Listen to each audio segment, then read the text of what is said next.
Hi there, everyone. This is Leah from the Race Center and Tyler from the Rec Department, and we are standing on some snow.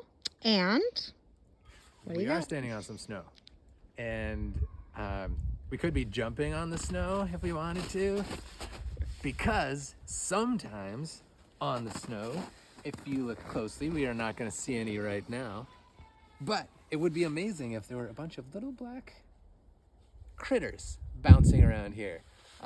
They're sometimes called snow fleas, and you may have seen them in the spring on a warmer day. Actually, this season they have already been out.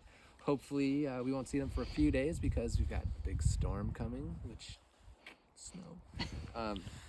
But these snow fleas typically live in the soil, and during other times of the year, you just probably don't notice them because they're this big and very dark blue black, a couple millimeters long. But when they are here on this white surface of the snow, they are very visible and they're kind of bouncing around.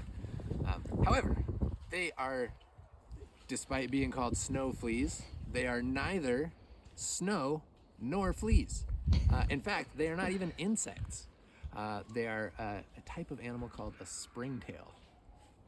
And they are actually more closely related to crustaceans like lobsters and crayfish, crawfish, crawdads. I don't know if you've ever seen a lobster trying to flee. In the tank, they're usually kind of moving around like that in the grocery store. But out, in the wild, a lobster has a very powerful tail, which is some people find delicious. But that big muscle is very helpful for pushing that big stream of water, and the lobster kind of scoots backwards. So the springtail has a spring-like tail called I'd have to check my notes. A furnicule. It sounds like the thing in Switzerland, but that's not what it is. It's a forked tail that acts like a spring, and there are these little reticulum, these little retainer hooks. And so it's like this sprung, it's kind of like a mouse trap. And so it's very helpful if one is trying to escape prey, but not super helpful if one is trying to move in a direction with intention.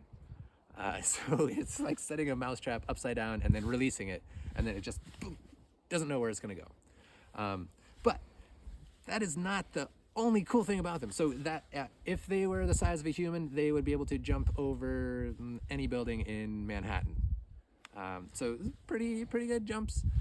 However, what's really cool about them is that they are out even when it's freezing, and they can be making their way through the snow. They mostly live in the leaf litter. They are detritivores, but they make their way up through the snow, checking out, looking for food, and then they're popping around on top. But the reason they are able to do that is because they have special proteins that are glycine rich, that have like antifreeze properties inside their bodies.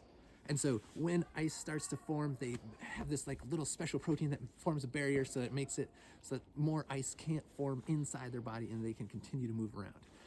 There's been some really fascinating research with using some of those similar properties, different proteins, for like organ transplant, transportation, and ice cream.